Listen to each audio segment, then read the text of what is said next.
اعوذ باللہ من الشیطان الرجیم بسم اللہ الرحمن الرحیم۔ مباشرت جہاں تک ہو سکے انتہائی پوشیدہ مقام پر ہو، اور اس جگہ پر ہو کہ جہاں پر چھت بھی ہو، اور اس جگہ پر کسی اور کے آنے جانے کا اندیشہ بھی نہ ہو، اور وہاں کوئی ایسا بچہ بھی نہ ہو جو عورت کے امور کو سمجھتا ہو۔ اگر کوئی چھوٹا بچہ ہو تو بھی وہ بیدار نہ ہو بلکہ گہری نیند میں سوتا ہو، بلکہ مباشرت کے مقام پر جانور بھی نہ ہو، بالکل الگ تھلگ ہو جگہ۔ اور حضور صلی اللہ علیہ وسلم نے ارشاد فرمایا کہ جو شخص عورت کے پیچھے کے مقام میں صحبت کرے وہ ملعون و مردود ہے۔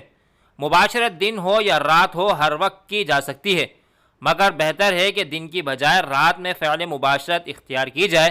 جس رات میں مباشرت کرنا ہو تو زیادہ مناسب ہے کہ دن میں پہلے مباشرت کا ذکر و تذکرہ میاں بیوی کے درمیان آ جائے، تاکہ عورت یعنی بیوی اپنے شوہر کے لیے اچھی طرح زیب و زینت اختیار کر لے اور اپنی غلیظی و گندگی کے مقامات کو صاف ستھرا کر سکے، اور بیوی بھی اپنے دل میں پہلے سے ایک جذبہ رکھ لے تاکہ شوہر کے جذبات کے ساتھ ساتھ وہ بھی اپنے جذبات پورے کر سکے۔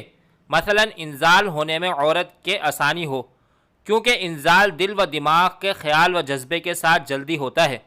جس رات میں مباشرت کی جائے تو زیادہ بہتر ہے کہ دن کو تھوڑا بہت آرام کر لیا جائے تاکہ رات کو نیند کی وجہ سے جذبات میں فرق نہ آئے۔ مباشرت کے وقت کا لباس۔ مباشرت کے وقت بالکل برہنہ ہونا پسندیدہ نہیں ہے، کیونکہ بالکل برہنہ ہو کر مباشرت کرنے سے ہونے والی اولاد بے شرم و بے حیا پیدا ہونے کا ذریعہ و سبب ہوتا ہے۔ حضور صلی اللہ علیہ وسلم نے مباشرت کے وقت اپنا سر مبارک بھی کپڑے سے چھپا لیتے تھے اور آواز کو ہلکی فرماتے تھے، اور بیوی سے فرمایا کرتے تھے کہ اطمینان و سکون سے رہو۔ اور آپ صلی اللہ علیہ وسلم نے اصول بیان فرمایا کہ جب میاں بیوی مباشرت کریں تو گدھوں کی طرح بالکل ننگے نہ ہوا کریں۔ روایت میں ہے کہ آپ صلی اللہ علیہ وسلم اپنے آپ کو اور اپنی بیوی کو کسی کپڑے سے ڈھانپ لیا کرتے تھے۔ مباشرت کے وقت بزدلی نہ اختیار کریں، ورنہ اولاد بھی بزدل پیدا ہوتی ہے۔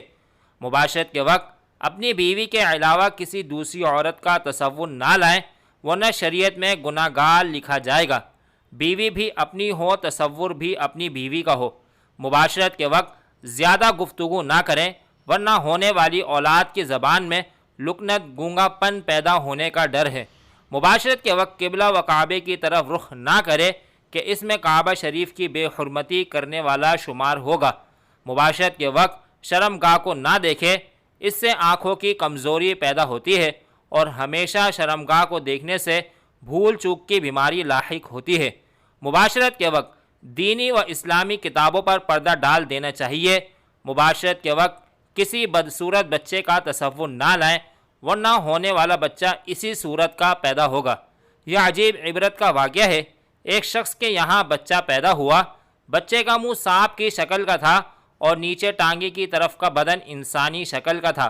ماں اپنے بچہ کو لے کر دودھ پلانے سے ڈر رہی تھی۔ موجودہ وقت کے ایک بزرگ حکیم کو بتایا گیا تو بزرگ حکیم صاحب نے فرمایا کہ ایسا معلوم ہوتا ہے کہ جس مباشرت کے ذریعے اس بچے کا حمل قرار پایا ہے، اس مباشرت میں زوجین میں سے کسی ایک نے سانپ کا تصور کیا تھا۔ بچے کی والدین میں سے ایک نے بتایا کہ حکیم صاحب نے سچ فرمایا کہ اس وقت سانپ کا تصور و خیال آ گیا تھا۔ اللہ تعالی ہمیں دین کی صحیح سمجھ عطا فرمائے، آمین۔ مزید اسلامی اور معلوماتی ویڈیوز حاصل کرنے کے لیے ہمارے چینل کو ضرور سبسکرائب کریں۔ شکریہ۔